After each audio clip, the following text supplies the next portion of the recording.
محترم ناظرین، السلام علیکم ورحمۃ اللہ وبرکاتہ۔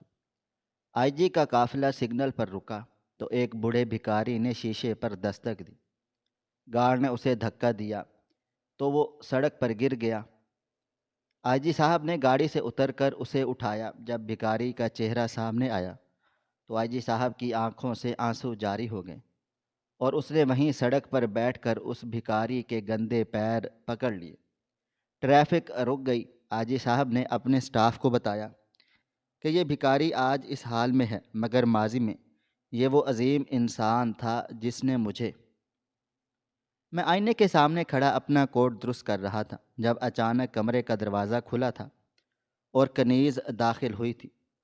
میں نے محض ایک نگاہ اس پر ڈالی تھی۔ وہ 20 سال کی تھی، مگر گھر والوں کی زبردستی کی وجہ سے میرے نکاح میں دی گئی تھی۔ میں زیادہ اس پر دھیان دینا پسند نہیں کرتا تھا۔ رخصتی ابھی باقی تھی۔ اکثر وہ اپنے گھر والوں کی زور زبردستی کے باعث میرے گھر آ کر میرے کام کرتی تھی، صرف اس لیے کہ میرے دل میں اس کے لیے جگہ بن جائے، جو ایک ناممکن عمل تھا۔ میں نے جب سے ہوش سنبھالا تھا خود کے لیے ایک مضبوط اور سمجھدار بیوی کی خواہش کی تھی، لیکن میری زندگی میں ایک ایسی لڑکی آئی تھی جو میری ذرا سی اونچی آواز پر کپ کپا جاتی تھی۔ وہ مجھ سے پورے 15 سال چھوٹی تھی۔ اندر آ کر اس نے کافی کا کپ سائڈ ٹیبل پر رکھا تھا اور سر جھکا کر دھیمی آواز میں بولی، امی نے بولا ہے آپ کافی یہیں پی لیں۔ ان کی کچھ سہیلیاں ڈائننگ روم اور ڈرائنگ روم میں بیٹھی ہوئی ہیں۔ ناشتے میں اگر کچھ لیں گے تو مجھے بتائیں، میں آپ کے لیے بنا دیتی ہوں۔ میں اب اس کی جانب پلٹا تھا اور اسے دیکھتے ہوئے بولا، یہ سب کر کے تمہیں ملتا کیا ہے؟ نہ میں کبھی تمہاری طرف مائل ہوں گا اور نہ میرا ایسا کوئی بھی ارادہ ہے۔ پھر ہر روز صبح صبح کالج جانے کی بجائے میرے گھر کیوں چلی آتی ہوں؟ اچانک ہی میری آواز بلند ہو گئی تھی۔ 2 دن سے سرکاری معاملات الجھے ہوئے تھے۔ جو بھی میرے سامنے آ رہا تھا صرف ذلیل ہو رہا تھا۔ اس وقت میرا ارادہ کسی سے ملاقات کرنے کا نہیں تھا۔ یہی وجہ تھی میں اس کی چھوٹی سی بات پر بھی چڑ گیا تھا۔ وہ مجھے دیکھتے ہوئے بولی، مجھ سے کوئی غلطی ہو گئی ہے جو آپ مجھ پر غصہ کر رہے ہیں؟ اگر کوئی کام کرنا ہے مجھے بتا دیں، میں کر دوں گی۔ لہجہ لڑکھڑا رہا تھا۔ میری نظر اس کے چہرے پر گئی جو کافی بجھا بجھا معلوم ہو رہا تھا۔ مجھے معلوم تھا اس عمر میں لڑکیوں کا دماغ آسمان کی بلندیوں پر ہوتا ہے، ان کا شوہر ان کے آگے پیچھے گھومے، لیکن میرا ایسا کوئی بھی ارادہ نہیں تھا۔ میں سخت لہجے میں بولا، 5 منٹ سے پہلے پہلے میرے کمرے سے نکل جاؤ اور بہتر ہوگا میرے گھر سے بھی چلی جاؤ۔ میرا ارادہ تمہاری شکل دیکھنے کا بالکل بھی نہیں ہے، اور ہاں، یہ کپ لیتی ہوئی جانا۔ تمہاری ہر چیز مجھے زہر لگتی ہے۔ بلا وجہ تم میرے سر پر تمہیں مسلط کی گئی ہو۔ میں تمہاری شکل دیکھنا بھی پسند نہیں کرتا۔ میری بات سنتے ہی اس کی آنکھوں میں آنسو آ گئے تھے۔ نہ جانے کیوں مجھے افسوس ہوا تھا۔ وہ کم عمر تھی، مجھے اس طرح اس کے ساتھ سلوک نہیں کرنا چاہیے تھا، لیکن میں اس کو اس بات سے آگاہ کر دینا چاہتا تھا کہ میں اس میں بالکل بھی دلچسپی نہیں لیتا ہوں۔ وہ بنا کچھ بھی کہے سائڈ ٹیبل سے کپ اٹھائے باہر کی طرف بڑھی تھی۔ ابھی وہ دروازے کے پاس ہی پہنچی تھی جب اچانک میرے ضمیر نے مجھے جھنجھوڑا تھا، ایسا نہیں کرو، وہ معصوم ہے، اس کی کوئی غلطی نہیں ہے، تمہاری طرح اسے بھی اس رشتے میں باندھا گیا ہے۔ وہ معصوم اس رشتے کو بچانے کی کوشش کر رہی ہے، اس کو اس طرح ذلیل نہیں کرو، اس کی محنت کو اس طرح قدموں تلے مت روندو۔ میں بلند آواز میں یکدم بولا، ٹھہرو، باہر جانے کی ضرورت نہیں ہے۔ میری آواز سن کر وہ رک گئی تھی، لیکن پلٹی نہیں تھی۔ میں قدم با قدم چلتا ہوا اس کے نزدیک چلا گیا تھا اور کپ اس کے ہاتھ سے لے لیا تھا۔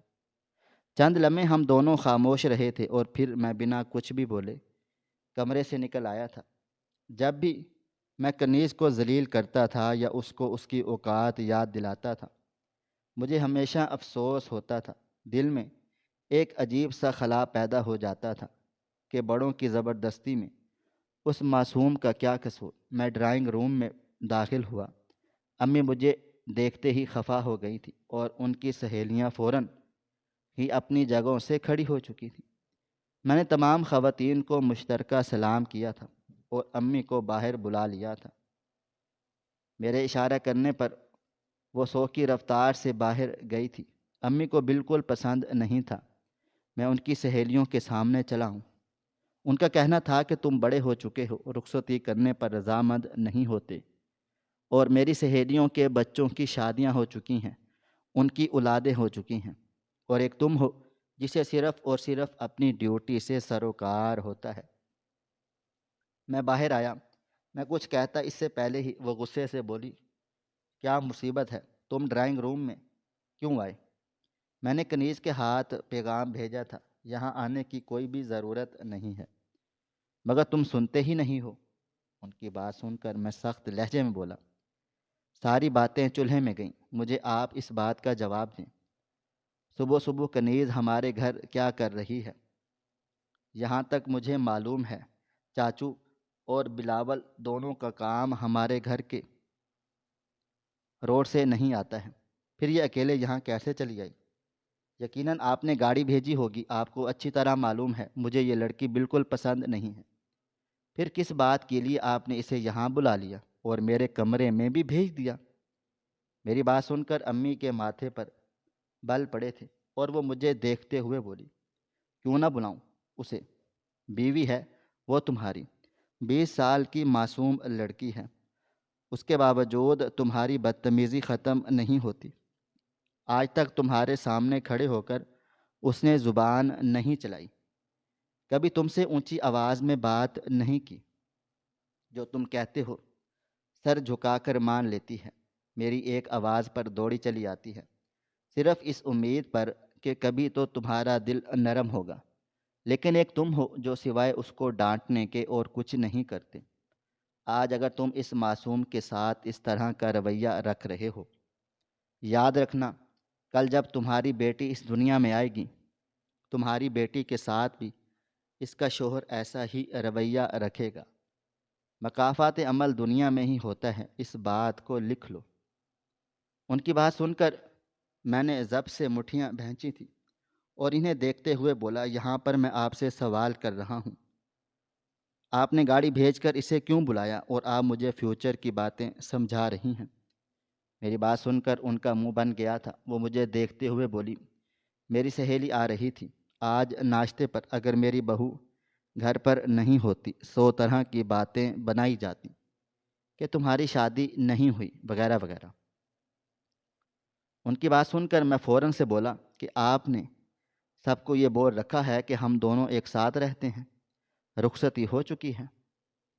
میری بات سن کر انہوں نے سر نفی میں ہلایا تھا اور بولی، ایسی قسمت کہاں، کچھ سہیلیاں میری بہت پرانی ہیں، سب کو تمہارے بارے میں علم ہے، صرف نکاح ہوا ہے، رخصتی کے لیے مان کیوں نہیں جاتے؟ آخر اس لڑکی میں کیا کمی ہے؟ کنیز معصوم ہے، خوبصورت ہے، پڑھی لکھی ہے، گھر داری آتی ہے اور زبان دراز نہیں ہے، ماں بھی اس کی اچھی ہے، خاندان تمہارا اپنا ہے، اس کے باوجود تمہارے نخرے ختم نہیں ہو رہے۔ ان کی بات سن کر میں ضبط سے بولا، لڑکی بہت اچھی ہے، خاندان بھی بہت اچھا ہے، لیکن جو زبردستی آپ نے کی ہے میرے ساتھ میں وہ بھول نہیں سکتا، اور ساری زندگی اس لڑکی کو اس کی سزا ملے گی اور اسے بھگتنا ہوگا۔ میں جا رہا ہوں، آج میری کانفرنس ہے اور میرے آنے سے پہلے پہلے اس کو یہاں سے بھیج دینا، ورنہ میں پھر اسے اچھے طریقے سے سنا کر بھیجوں گا۔ یہ کہہ کر میں باہر آ گیا تھا۔ امی نے مجھے پیچھے سے پکارا تھا، لیکن اب ٹھہرنا میں نے مناسب نہیں سمجھا تھا۔ اگر میں مزید وہاں ٹھہرتا کوئی نہ کوئی الٹی سیدھی بات میرے منہ سے ضرور نکل جاتی۔ میں باہر چلا آیا۔ ساری گاڑیاں میرے لیے تیار تھیں۔ قریب پہنچتے ہی گارڈ نے دروازہ کھول دیا تھا۔ میں خاموشی سے اندر بیٹھ چکا تھا۔ گاڑی اپنے راستے پر گامزن ہو گئی تھی۔ دماغ میں عجیب عجیب خیالات آ رہے تھے۔ کیا واقعی میں کنیز کے ساتھ بہت برا رویہ رکھتا ہوں؟ کیا واقعی آنے والے وقت میں میری بیٹی یہ سب بھگتے گی؟ میں نے فوراً ہی خود کی نفی کی تھی۔ مجھے اب یہ گھریلو معاملات کے بارے میں سوچنا ہی نہیں ہے۔ میں ابھی صرف اور صرف اپنی ڈیوٹی پر دھیان دینا چاہتا ہوں۔ اتنی جد و جہد کے بعد مجھے یہ مقام ملا ہے، میں اتنی آسانی سے اس مقام کو جانے نہیں دے سکتا۔ گاڑی کچھ ہی دیر میں آفس پہنچ گئی تھی۔ میں اپنی کرسی پر آ کر بیٹھ گیا تھا۔ آدھے گھنٹے کے بعد کانفرنس میٹنگ تھی، لیکن میرا دل و دماغ اب بھی کنیز اور اس کی باتوں میں ہی الجھا ہوا تھا۔ میں جب 25 سال کا تھا، میں نے اپنے لیے ایک لڑکی کو پسند کیا تھا۔ وہ میری کلاس فیلو تھی، آزاد خیال اور نہایت خوبصورت۔ اس کی ذہانت، اس کا پر اعتماد ہونا مجھے ہمیشہ متاثر کرتا تھا۔ یہی وجہ تھی میں نے اسے اپنے لیے منتخب کیا تھا۔ ہم دونوں کے درمیان بہت اچھی وابستگی تھی، لیکن جب سے یہ خواہش میں نے اپنی ماں کے سامنے ظاہر کی اور انہوں نے شرمین سے ملاقات کی، ان کو وہ ایک آنکھ نہیں بھائی تھی۔ اس کا خود اعتماد ہونا ان کو سب سے برا لگا تھا۔ جو لڑکی شادی سے پہلے اتنی آزاد خیال ہے، شادی کے بعد نہ جانے کیا کیا کرے گی، گھروں کو توڑے گی، کسی کو آگے بڑھنے نہیں دے گی، یہ شادی نہیں چل پائے گی، اور میں اپنے بیٹے پر طلاق کا دھبا نہیں لگنے دے سکتی۔ یہ بول کر انہوں نے میری پسند کو ٹھکرا دیا تھا۔ میں ان کے سامنے رویا تھا، ان کی منت سماجت کی تھی کہ اماں ایسا نہیں کرے، میں اسے پسند کرتا ہوں، شادی ہمارے درمیان ہوگی، زندگی مجھے اور اسے گزارنی ہے۔ لیکن امی نے صاف منع کر دیا تھا کہ تمہاری شادی میں اپنی پسند سے کرواؤں گی، اور شادی خاندان میں ہوگی، بہتر ہوگا تم یہ بات اپنے ذہن میں بٹھا لو۔ ان کی یہ کڑوی باتیں میں نے بہت مشکلوں سے برداشت کی تھی۔ میرا ارادہ اس دن کے بعد سے یہی تھا کہ امی کی پسند سے شادی کبھی نہیں کروں گا، لیکن میں اس بات کو بھول گیا تھا کہ وہ ماں ہیں، انہوں نے مجھے پیدا کیا ہے۔ جب میرے سامنے کنیز کا رشتہ آیا، اس وقت میری عمر 33 سال کا میں تھا اور وہ 18 سال کی۔ میں نے صاف انکار کر دیا، وہ میرے لیے میری چھوٹوں بہنوں کی جیسے ہیں۔ آپ نے ایسا خیال بھی اپنے ذہن میں کیوں پیدا کیا؟ اتنی چھوٹی لڑکی سے میں شادی کرنے کا سوچ بھی نہیں سکتا۔ لیکن امی جان کا کہنا تھا وہ چھوٹی نہیں ہے، شادی کے قابل ہے، اور تم دونوں کے درمیان اتنا خاص فرق نہیں ہے، لڑکیاں چھوٹی ہی ہوتی ہیں۔ میرے لاکھ منع کرنے کے باوجود انہوں نے مجھے مرنے کی دھمکی دی تھی اور میں مجبور ہو گیا تھا۔ اولاد اپنی ماں اور اپنے باپ کے سامنے اس مقام پر پہنچ کر مجبور ہو ہی جاتی ہے، لیکن میں نے اس وقت شرط رکھی تھی کہ صرف نکاح ہوگا، جب مجھے رخصتی کا وقت مناسب لگے گا میں رخصتی کر لوں گا۔ ابھی میں اپنے خیالوں میں ہی گم تھا جب آفس کے دروازے پر دستک ہوئی تھی۔ میں نے سر اٹھا کر دیکھا، سامنے میرا اسسٹنٹ کھڑا ہوا تھا۔ اندر آتے ہی اس نے مجھے کانفرنس شروع ہونے کا پیغام دیا تھا، جبکہ میں اپنی تمام سوچیں جھٹک کر اپنے کام کی طرف گامزن ہو گیا تھا۔ آج ہر تھانے کے ڈی ایس پی کے ساتھ میری میٹنگز تھی۔ کئی دنوں سے ایک کیس میری نظروں میں آ رہا تھا۔ دو خواتین بھیس بدل کر گھروں میں داخل ہو رہی ہیں اور محض خواتین کو بے ہوش کر کے پورا گھر لوٹ کر جا رہی ہیں۔ ان کے پاس اتنی اچھی انفارمیشن ہوتی ہے کہ وہ صرف اسی گھر میں جاتی ہیں جہاں پر صرف خواتین ہوں، اور یہ کارروائی دوپہر کے وقت ہو رہی ہے۔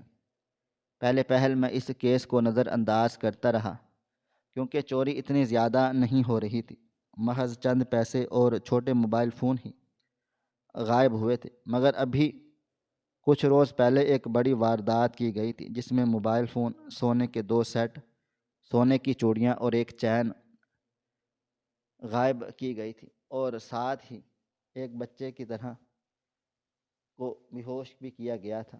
وہ 2 دن تک ہوش میں نہیں آیا تھا۔ ڈاکٹرز کا کہنا تھا کہ مزید 2 گھنٹے وہ بے ہوش رہا تو ہمیں اسے وینٹیلیٹر پر شفٹ کرنا ہوگا، اور آج تک جتنے میں نے کیسز دیکھے تھے، وینٹیلیٹرز پر گیا ہوا مریض واپس نہیں آتا تھا۔ اب ان معاملات پر دھیان دینا ضروری تھا۔ کچھ دیر کے بعد کانفرنس شروع ہو گئی تھی۔ میں نے تمام ڈی ایس پی کو آگاہ کر دیا تھا کہ اس کارروائی کو ہمیں کسی بھی طرح روکنا ہے۔ عوام متاثر ہو اس سے پہلے ہی ہمیں ایکشن لینا ہوگا۔ کچھ ڈی ایس پی سے اس بات پر اختلاف کر رہے تھے کہ ہمارے ایریے میں ایسا نہیں ہوا ہے تو ہم کیوں اس مہم میں شامل ہوں، لیکن جب میں نے ان کو معطل کرنے کی دھمکی دی تو تمام ڈی ایس پی سیدھے ہو کر بیٹھ گئے۔ میں کوئی عام عہدیدار نہیں تھا، آئی جی پولیس افسر تھا۔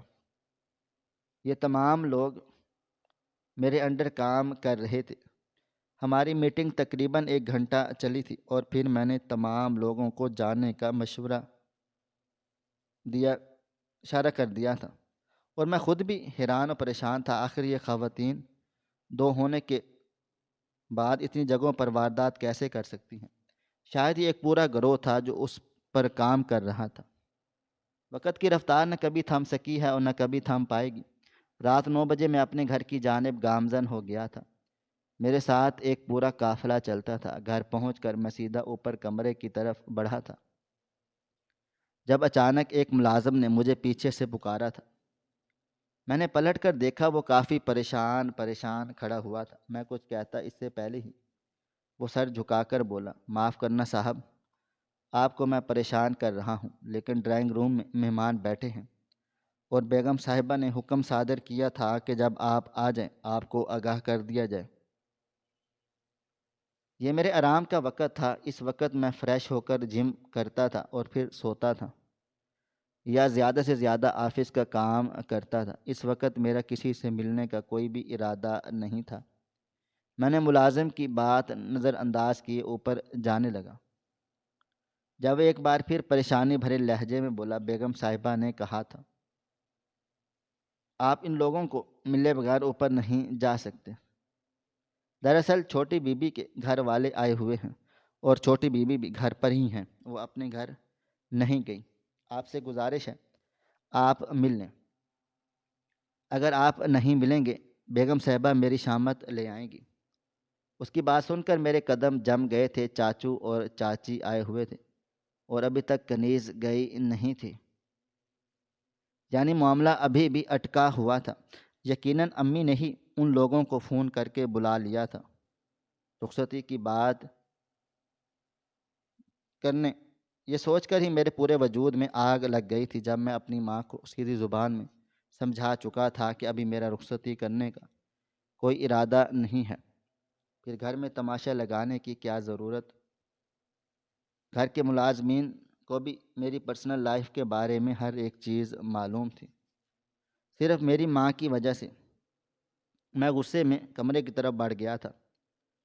آج میں نے دل میں ارادہ باندھ لیا تھا کہ اس معاملے کو ایک طرف کر کے ہی دم لوں گا۔ آج یا تو میں نہیں یا پھر یہ رشتہ نہیں۔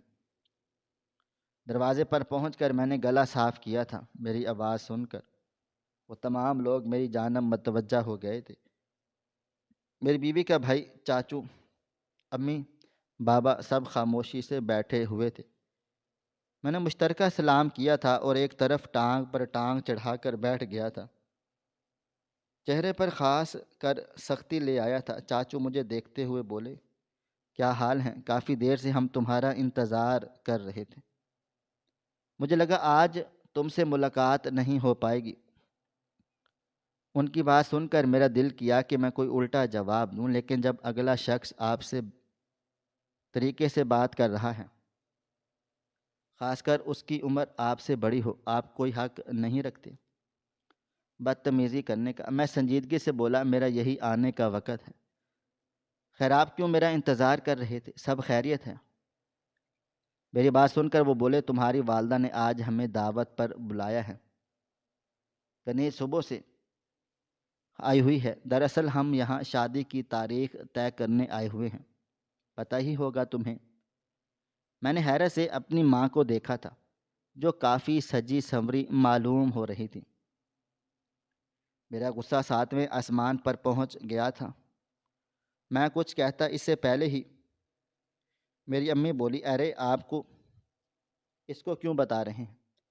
یہ معاملات بڑے طے کرتے ہیں۔ جو تاریخ آپ کو اس کے ابو نے بتا دی ہے بس یہی طے ہے، کر دیں۔ ان کی بات سن کر میں یکدم بولا، کس خوشی میں آپ یہ سب کر رہی ہیں؟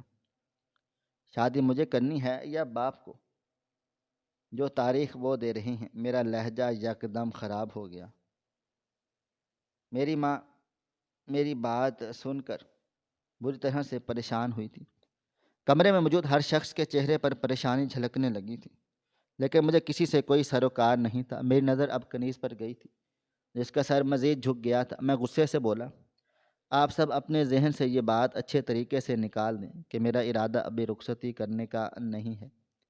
کنیز ابھی 20 سال کی ہے، اس کی عمر نہیں نکل رہی۔ جب مجھے مناسب لگے گا میں شادی کر لوں گا۔ میری بات سن کر میرے چاچو فوراً سے بولے، لیکن تمہاری عمر نکل رہی ہے، تم 35 کے ہو۔ اگر ہم نے مزید انتظار کیا تم اور بڑے ہو جاؤ گے، اور میری بچی صرف 20 کی ہے۔ رشتہ لوگوں کی نظروں میں بھی کھٹکے گا۔ یہی ایک بہتر وقت ہے، تم دونوں کو ایک ہو جانا چاہیے۔ ان کی بات سن کر میرا دل و دماغ مزید گھوم گیا تھا۔ میرا لہجہ اب خراب ہوا تھا۔ میں انہیں دیکھتے ہوئے بولا، اگر آپ کو اتنا ہی مسئلہ ہے، آپ اپنی بیٹی کی شادی کسی اور سے کروا دیں۔ میں 35 کا ہوں اور شاید 40 میں شادی کروں، یا ہو سکتا ہے 50 میں۔ اگر آپ لوگ انتظار نہیں کر سکتے، آپ اس کی شادی کسی اور سے کروائیں۔ میں طلاق دینے سے بالکل بھی پیچھے نہیں ہٹوں گا، اور آئندہ کے بعد میری اجازت کے بغیر اگر کسی نے بھی شادی کی تاریخ طے کی تو مجھ سے برا کوئی بھی نہیں ہوگا۔ میری زندگی انسان اپنے طریقے سے گزارے، یہی بہتر ہوگا۔ میری زندگی میں کسی کو بھی دخل اندازی کی ضرورت نہیں ہے، وہ میرے ماں باپ ہوں یا میری بیوی کے ماں باپ، مجھے اس سے کوئی خاص فرق نہیں پڑتا۔ یہ کہہ کر میں کھڑا ہو گیا تھا۔ ابھی میں دروازے کے پاس ہی پہنچا تھا جب بلاول کی آواز میرے کان کے پردے سے جا ٹکرائی تھی، اگر اتنا ہی مسئلہ ہے اور اگر تم اتنے ہی لیٹ شادی کرنے کا ارادہ رکھتے ہو تو میری بہن کو طلاق دے دو۔ میں نے تو پہلے ہی گھر والوں کو سمجھایا تھا، تم جیسے خود سر اور غرور پسند انسان سے میری بہن کی شادی نہ کروائی جائے۔ لیکن میرے ماں باپ نے تمہارا عہدہ اور تمہارے ماں باپ نے میری بہن کی معصومیت دیکھ کر اس رشتے کو جوڑ دیا، جو ایک بوجھ کے علاوہ کچھ بھی نہیں ہے۔ میری معصوم بہن کی زندگی تم نے برباد کر دی۔ وہ اندر ہی اندر گھٹتی رہتی ہے، کسی سے کچھ بھی نہیں کہتی ہے۔ اس کا مطلب یہ نہیں کہ تم اس کے ساتھ برا سلوک کرتے رہو گے۔ طلاق دو ابھی کے ابھی۔ اس کی بات سن کر میں پلٹا تھا۔ میرا دماغ اب بری طرح سے خراب ہو چکا تھا۔ وہ ہوتا کون تھا مجھے بتانے والا؟ میں اس کی بہن کے ساتھ کیا کر رہا ہوں اور کیا نہیں؟ اس نے مجھے آرڈر کیسے دیا میں اس کی بہن کو طلاق دوں؟ یہ بات میرے دل و دماغ پر لگی ہوئی تھی۔ میں بے اختیار بلاول کے مد مقابل آ گیا تھا اور اس کا گریبان پکڑتے ہوئے بولا، تمہاری ہمت کیسے ہوئی میرے سامنے اتنی بکواس کرنے کی؟ میری ایک فون کال تمہیں زندہ کھڑا ہونے کے قابل بھی نہیں چھوڑے گی۔ میری بات سنتے ہی وہ غصے سے دھاڑا، جو کرنا ہے کر لو، تمہارے ریوالور لگی ہوئی ہے نا، نکالو اور میرے سینے میں اتار دو، مجھے کوئی خاص فرق نہیں پڑے گا۔ لیکن ہاں، میں جھوٹ نہیں بولوں گا۔ مجھے ان لوگوں کی طرح تمہارے سامنے جی حضوری نہیں کرنی ہے۔ میں سچ کا ساتھ دیتا ہوں، تمہاری وجہ سے میری بہن زندہ لاش بن گئی ہے، جو ہر وقت ہنستی کھیلتی رہتی تھی۔ آج تمہاری وجہ سے ہنسنے سے پہلے 10 مرتبہ سوچتی ہے۔ طلاق دو اس کو ابھی کے ابھی۔ میں کرواؤں گا اپنی بہن کی کسی اور سے شادی۔ بلا وجہ تم جیسے انسان سے ہم نے رشتہ جوڑ کر بہت بڑی غلطی کر دی ہے۔ 15 سال بڑے ہو تم میری بہن سے۔ لیکن میں نے کچھ بھی نہیں کہا تھا، صرف یہ سوچ کر کہ تمہیں ایک اچھے انسان ہو۔ لیکن تمہاری اچھائی اب ہمارے سامنے آ چکی ہے۔ دو میری بہن کو طلاق۔ وہ مزید کچھ کہتا اس سے پہلے ہی کنیز ہم دونوں کے درمیان کھڑی ہو گئی تھی اور اپنے بھائی کو دیکھتے ہوئے بولی، چپ ہو جاؤ بھائی، کیا ہو گیا ہے آپ کو؟ آپ اس طرح میرے شوہر سے بات نہیں کر سکتے۔ یہ ہم دونوں میاں بیوی کا معاملہ ہے، ہم کس طرح رہتے ہیں آپ نہیں سمجھائیں گے کہ انہوں نے میرے ساتھ کیا کیا ہے اور میں کیسی ہو چکی ہوں، اور کیوں آپ میرا رشتہ خراب کرنا چاہتے ہیں۔ میں اپنا گھر برباد نہیں کرنا چاہتی۔ جبکہ بلاول بولا، تم چپ رہو، تمہیں کچھ پتہ نہیں ہے۔ اس آدمی کے ساتھ میں تمہیں اب زندہ نہیں رہنے دوں گا۔ اس کی باتیں نہ جانے کیوں مجھے غصہ دلا رہی تھی۔ میں چیخ کر بولا، تمہارے اندر اگر ہمت ہے کہ تم اپنی بہن کو مجھ سے الگ کرواؤ تو اب تم کروا کر دکھاؤ، میں بھی دیکھ لیتا ہوں کون کرواتا ہے۔ ہم دونوں کی طلاق، اور بہت رخصتی کی بات ہو رہی ہے نا۔ اب یہ لڑکی میرے ساتھ رہے گی، ہو گئی رخصتی، جائیں آپ لوگ میرے گھر سے۔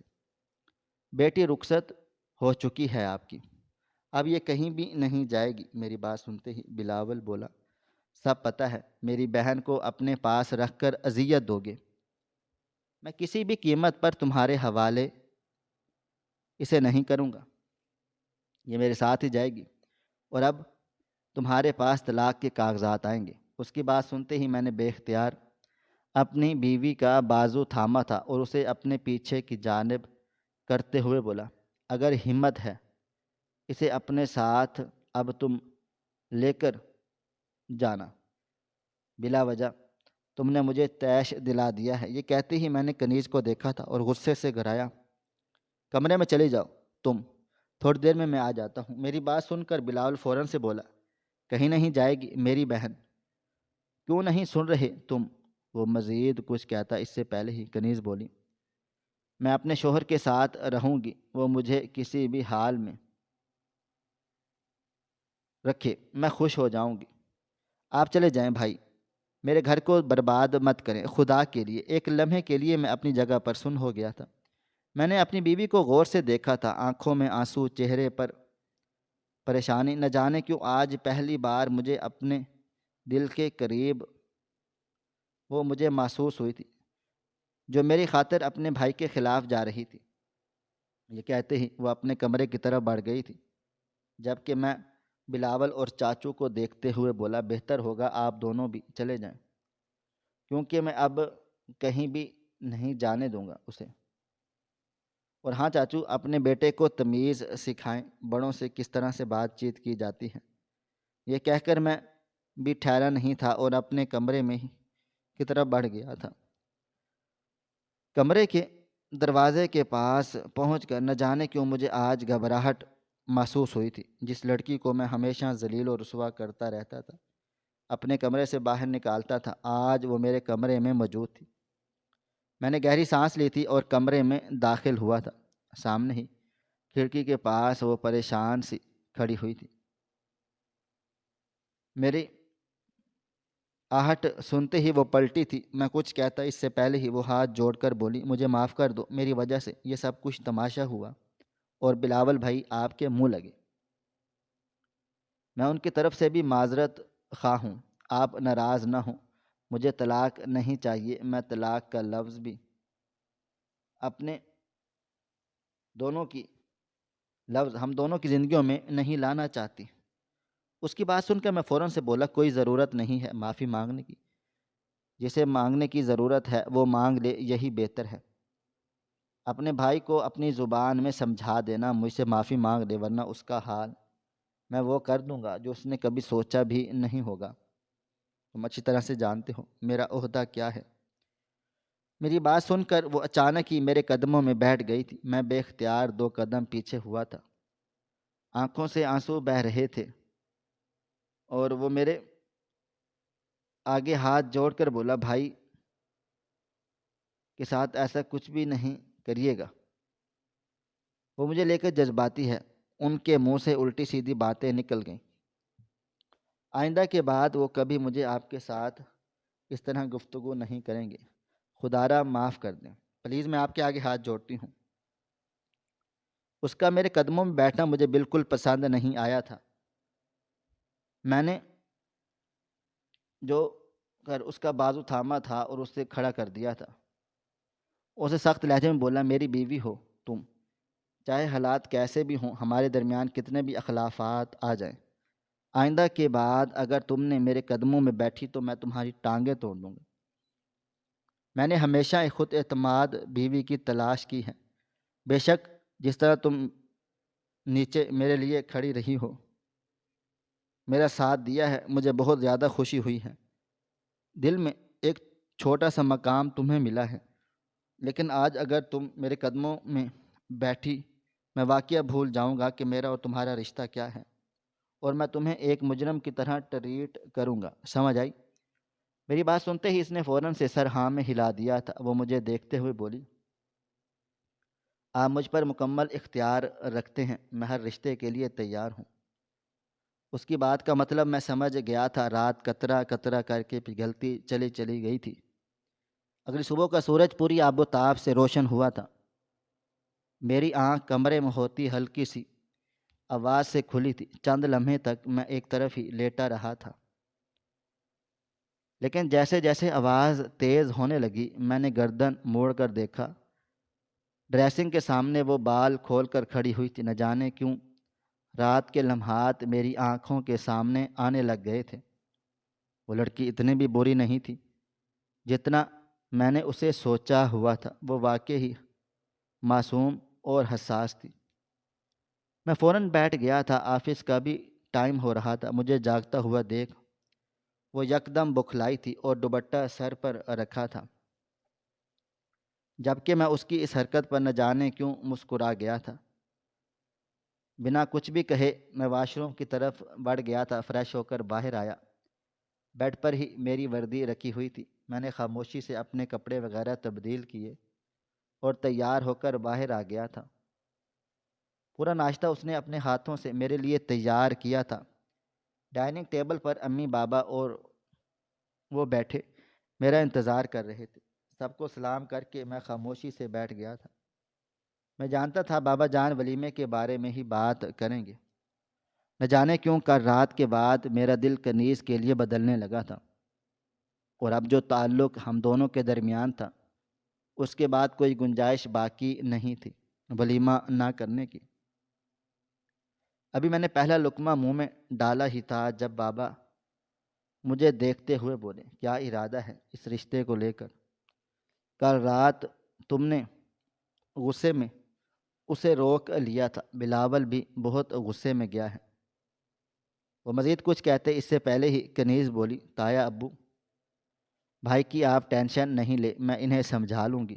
وہ بس مجھے لے کر جذباتی ہو گئے تھے۔ امی بابا بھی ان کو سمجھا لیں گے۔ وہ مزید کچھ کہتی اس سے پہلے ہی میری ماں بولی کہ آپ خاموش رہو بیٹا، بلا وجہ اپنے شوہر کی اتنی طرفداری کرنے کی ضرورت نہیں ہے۔ تمہارا بھائی بالکل ٹھیک بول رہا تھا۔ پہلے تم کتنا ہنستی تھی، باتیں کرتی تھی، لیکن اب تم میں وہ بات ہی نہیں رہی ہے۔ میں مزید یہ سب برداشت نہیں کر سکتی۔ میں بھی ایک عورت ہوں، تمہارا درد سمجھ سکتی ہوں۔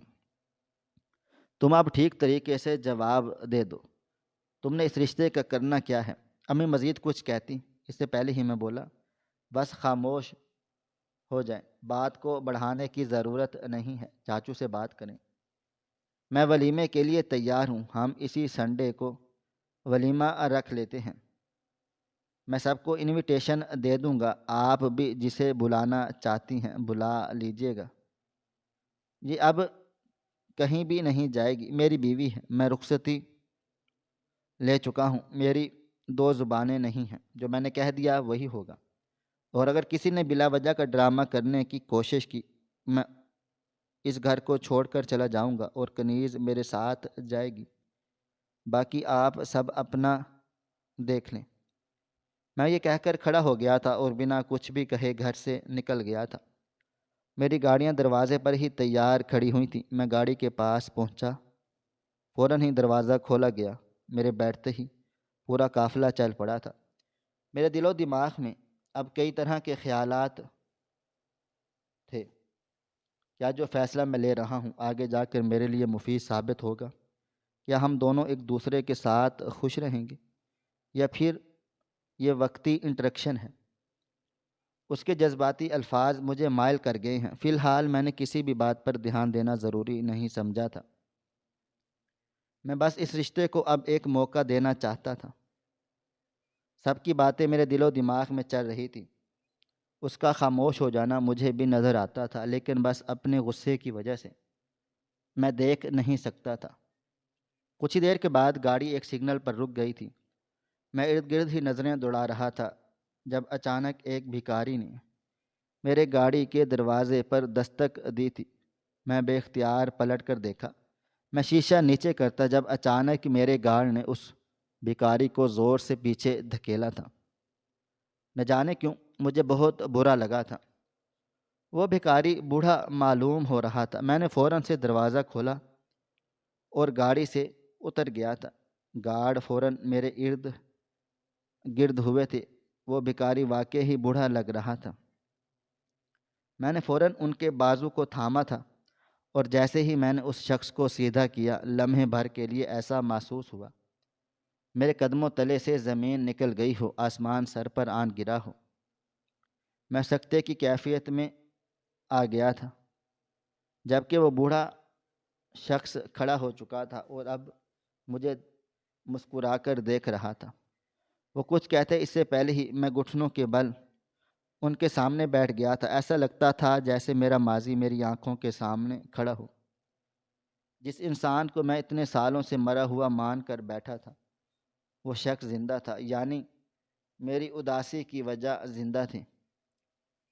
میں جو اب تک خود کو قصوروار ٹھہرا کر خوش نہیں رہ پاتا تھا، وہ سب ایک ڈھونگ تھا۔ میں نے بے اختیار اس بوڑھے شخص کے پاؤں پکڑ لیے تھے اور بنا سوچے سمجھے روتے ہوئے بولا، بابا جان مجھے معاف کر دیں۔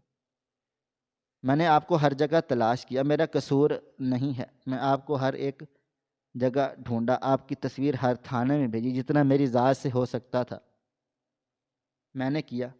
اپنی جان لگا دی، ہر کانٹیکٹ کے ذریعے آپ سے رابطہ کرنے کی کوشش کی، لیکن آپ کہاں چلے گئے تھے؟ آپ ایسے کیسے مجھے چھوڑ کر جا سکتے ہیں؟ آپ کو معلوم ہے میرے ساتھ کیا کچھ ہوا ہے، اور ان 2 سالوں میں نے خود کو کتنا قصوروار ٹھہرایا ہے۔ میں اپنی زندگی میں آگے نہیں بڑھ پایا۔ سگنل کھل چکا تھا، لوگ مجھے حیرت سے دیکھ رہے تھے۔ آئی جی ہونے کی وجہ سے کسی نے ہارن نہیں دیا تھا، باقی سب بس سائیڈوں سے نکلتے جا رہے تھے۔ کچھ کھڑے ہو کر تماشا بھی دیکھ رہے تھے۔ میرے گارڈز بھی حیران تھے کہ آخر اچانک مجھے ہوا کیا ہے۔ میری بات سن کر وہ شخص بولا، تم بیچ میں کھڑے ہو کر بھی روڈ میں کھڑے ہو، تم ایک آئی جی ہو، تمہارا اس طرح قدموں میں بیٹھنا درست نہیں ہے، کھڑے ہو جاؤ خدا کے لیے۔ میں نے ان کی بات سن کر روتے ہوئے بولا، مجھے معاف کر دو خدارا، مجھے معاف کر دو، میں اپنی زندگی میں خوش نہیں رہ پا رہا ہوں، شاید یہ سب آپ کی وجہ سے ہو رہا ہے۔ آپ میرے ساتھ میری گاڑی میں بیٹھیں، میرے آفس چلیں، میں آپ سے وہاں پر بات چیت کروں گا۔ میری بات سن کر انہوں نے سر ہاں میں ہلا دیا تھا۔ میں نے عزت کے ساتھ ان کے لیے دروازہ کھولا تھا۔ گارڈز آگے چلے آئے تھے، لیکن میں نے انہیں روک دیا تھا، اور بابا جی کے بیٹھتے ہی میں بھی بیٹھا ہوا تھا اور گاڑیاں ایک بار پھر سے چل پڑی تھی۔ میں ان کو ایسے دیکھ رہا تھا جیسے مجھے میرا سگا باپ مل گیا ہو۔ چند لمحے بعد میری آنکھوں سے آنسو بہنا شروع ہو گئے۔ مجھے روتا ہوا دیکھ وہ یکدم مسکرا دی اور بولے، کیا بات ہے، کیوں رو رہے ہو؟ میں بنا کچھ بھی کہے ان کے گلے سے لگ گیا تھا۔ مجھے اور تکلیف سے چور لہجے میں بولا، آپ کو پتہ ہے میں نے آپ کو بہت ڈھونڈا، میں نے آپ کو بیٹے کو نہیں مارا تھا، میں آپ کو بتانا چاہتا تھا۔ آپ نے میرے لیے اتنی بڑی قربانی کیوں دی تھی؟ اب کس طرح زندگی جیتے ہیں مجھے بتائیں نا۔ آپ کا علاج ہو رہا ہے اور آپ بھکاری کیوں بن گئے؟ یہ سب کیا ہو رہا ہے، کیا ہے؟ میری بات سن کر وہ بولے، مجھے معلوم ہے تم نے میرے بیٹے کو نہیں مارا۔ اگر تم نے میرے بیٹے کو مارا ہوتا تو کبھی بھی میں تمہیں اپنی کڈنی نہیں دیتا۔ تمہیں زندگی چاہیے تھی، تمہارا جینا مرنا ہم سب کے لیے بے حد ضروری ہے، تم جیسے انسان اس ملک کے لیے بہت ضروری ہیں۔ ان کی بات سن کر میں نے بے اختیار ان کے ہاتھوں کو اپنے لبوں سے لگا لیا تھا۔ میں ایک بار پھر بولا، آپ مجھے بتائیں آپ کی یہ حالت کیسی ہوئی؟ ماضی میں آپ بہت اچھے حال میں تھے، پھر آپ اس کنڈیشن پر کیسے پہنچ آئے؟ میری بات سن کر وہ بولے، تمہیں گردہ دینے کے بعد میری زندگی کافی مشکلات ہو گئی تھی، اور میں سرکاری ہسپتال میں ہی شفٹ ہو گیا، وہیں پر میرا علاج وغیرہ ہوا، اور پھر میں وہاں سے گھر آ گیا، لیکن میرے بیٹے نے مجھے رکھنے سے انکار کر دیا۔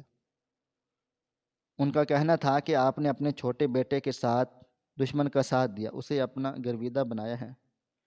میرے پاس فضول کے پیسے نہیں ہیں جو میں آپ کا علاج معالجہ کرواؤں، اس لیے اس نے مجھے گھر سے نکال دیا۔ دراصل یہ وہ شخص تھا جس نے ایک مشکل وقت میں میری مدد کی تھی، اور ان کا چھوٹا بیٹا میرا اسسٹنٹ تھا۔ ہم دونوں ہی ایک مشن پر تھے جب مجھے 2 گولیاں لگی تھیں اور میرا ایک گردہ ضائع ہو گیا۔ ان لوگوں کو دھوکہ ہوا تھا۔ میں نے اپنے اسسٹنٹ کو ختم کرایا ہے، اسے آگے بھیج کر اس کا مرڈر کروایا ہے، لیکن ایسا کچھ بھی نہیں تھا۔ میں اس کو بچانے کے لیے آگے چلا آیا تھا جب میرے بھی گولیاں لگ گئی تھیں اور اسے بھی لگی تھیں۔ وہ جائے واردات پر ہی ختم ہو گیا تھا، لیکن میں بچ گیا تھا، اور جب مجھے ہوش آیا تب مجھے معلوم ہوا تھا کہ میرے اسسٹنٹ کے والد نے ایک گردہ دیا ہوا ہے۔ میرے دونوں ہی گردے ضائع ہو چکے تھے، اور اس وقت میں بہت زیادہ رو رہا تھا، اور ان کو بتانا چاہتا تھا کہ میں نے آپ کے بیٹے کو مارا نہیں، لیکن وہ مجھے کبھی دوبارہ ملے نہیں۔ میں ان کے گھر بھی گیا، مگر ان کے بڑے بیٹے نے مجھے یہ بولا کہ وہ مار کھپ گئے ہیں۔ وہ چھوٹے کا صدمہ برداشت نہیں کر پائے، اور آپ کو گردہ دینے کی وجہ سے ان کی طبیعت بھی بہت زیادہ خراب ہو گئی تھی۔ میں اس پچھتاوے میں ہی جیتا آ رہا تھا، میں کسی اور کی زندگی میں جی رہا ہوں، اور انہی وجوہات کی وجہ سے میرا رویہ کنیز کے ساتھ بھی برا ہو گیا تھا، کیونکہ اسی دوران میرا نکاح اس سے ہوا تھا۔ میں نے آفس پہنچ کر ہر ایک شخص کو بتایا تھا کہ یہ شخص میرے لیے کتنا مہان ہے، اس انسان نے میرے لیے کتنا کچھ کیا ہے، یہ کتنا عظیم انسان ہے۔ میں نے انہیں ایک الگ گھر لے کر دیا ہے، وہ اب سکون آرام سے رہ رہے ہیں۔ ان کا ایک چھوٹا سا کاروبار شروع کروا دیا ہے تاکہ ان کی زندگی آسان ہو سکے۔ ان کی بھی بیوی جو اپنے بڑے بیٹے کے ساتھ رہ رہی ہے، ان کو بھی ان کے شوہر کے ساتھ سیٹل کروایا ہے۔ اس بوڑھے شخص نے جب مجھ سے میری زندگی کے بارے میں پوچھا، اور میں نے کنیز اور اپنی زندگی کے حوالے سے انہیں بتایا، تب انہوں نے مجھے اتنا ہی سمجھایا تھا کہ آج اگر تم کسی کی بہن بیٹی کے ساتھ برا کرو گے، تمہاری بیٹی کے ساتھ بھی کچھ اچھا نہیں ہوگا۔ اگر اللہ نے تمہیں بیٹی نہیں دی، صرف بیٹا دیا ہے، تو یاد رکھنا اس بیٹے کو اللہ بیٹی دے دے گا۔ مکافات عمل دنیا میں ہی ہوتا ہے، اس لیے ایسا کوئی کام نہیں کرو جو تمہیں آگے جا کر نقصان دے۔ اور یہی بات میری ماں نے مجھے سمجھائی تھی، اور جس طرح کنیز نے میرے ساتھ میرے لیے سٹینڈ لیا، اس نے مجھے اس بات سے آگاہ کیا کہ ہر رشتہ اہمیت کا حامل ہوتا ہے۔ آپ کوئی حق نہیں رکھتے کسی بھی رشتے کو پیروں تلے کچلنے کے۔ میں نے گھر واپس آ کر کنیز سے بھی معافی مانگی تھی، شاید میرا پچھتاوا ختم ہو گیا تھا۔ میں نے اس بات کو قبول کرنا شروع کر دیا تھا کہ میں نے صرف اپنی زندگی نہیں جی رہا، میں کسی اور کی زندگی نہیں جی، اس لیے مجھے اب سکون ملنے لگ گیا تھا۔ میں نے ان کی دوائیوں کا خرچہ، ان کے راشن پانی، ہر شے کا خرچہ اٹھا لیا تھا۔ اللہ تعالیٰ نے مجھے اتنی سعادت بخشی تھی کہ میں 10 گھر بھی چلا سکوں۔ وقت کی رفتار نہ کبھی تھم سکی ہے، نہ کبھی تھم پائے گی۔ میری شادی کو آج پورا 1 سال ہو گیا ہے۔ اللہ تعالیٰ نے مجھے پہلی اولاد بیٹی دی ہے۔ میں اب کنیز کا بہت زیادہ خیال رکھتا ہوں، اور اس کو بالکل بھی تکلیف ہونے نہیں دیتا، اور جتنی تکلیف میں نے زندگی میں اسے پہنچائی ہے، ان سب کی بھی میں اس سے معافی مانگتا رہتا ہوں، کیونکہ انسان کو زندگی اور موت کا کوئی بھی بھروسہ نہیں ہوتا، اور جب سے میں نے اپنی بیٹی کو اپنی گود میں اٹھایا ہے، میرا دل بہت زیادہ ڈر گیا ہے۔ خدا نہ کرے کبھی میری بیٹی پر بھی یہ وقت آیا کہ اس کا شوہر اسے اس طرح سے رلائے، میں برداشت نہیں کر پاؤں گا۔ یہی وجہ ہے کہ میں نے اپنے ہر رویے کی معافی کنیز سے، اس کے بھائی سے، اس کے ماں باپ اور اپنے ماں باپ سے مانگی ہے۔ میں آپ تمام سننے والوں کو یہی پیغام دینا چاہوں گا، کبھی بھی بغیر تحقیقات کے خود کو پچھتاوے کی گہرائیوں میں نہ پہنچائیں، اور اپنے پچھتاوے کی نظر ہر رشتے کو نہیں کریں۔ ہر رشتہ، خاص کر میاں بیوی کا رشتہ، بہت انمول اور خاص ہوتا ہے، اس کو سمجھنا اور اس کو اپنانا سیکھیں۔ ناظرین، آپ کو ہماری آج کی کہانی کیسی لگی؟ کومنٹ باکس میں اپنی رائے کا اظہار ضرور کریں۔ خواہش صرف اتنی ہے کہ کچھ الفاظ لکھوں جس سے کوئی گمراہی کے راستے پہ جاتے جاتے رک جائے، اور نہ بھی رکے تو سوچ میں ضرور پڑ جائے۔ پیارے دوستوں، امید کرتا ہوں کہ آپ کو یہ ہماری کہانی پسند آئی ہوگی۔ کہانی پسند آئی ہو تو ویڈیو کو لائک کریں، کومنٹس کریں، شیئر کرنا بالکل بھی نہ بھولیں۔ اور ہاں، اگر آپ لوگ اس چینل پر نئے ہیں تو ہمارے چینل ہریرہ انفو کو سبسکرائب ضرور کر لیں اور نوٹیفیکیشن کو ضرور دبا دیں تاکہ آنے والی کہانی سب سے پہلے آپ کو مل سکیں۔ ملتے ہیں کل ایک نئی اور دلچسپ کہانی کے ساتھ، تب تک اپنا ڈھیر سارا خیال رکھیے گا۔ اللہ حافظ۔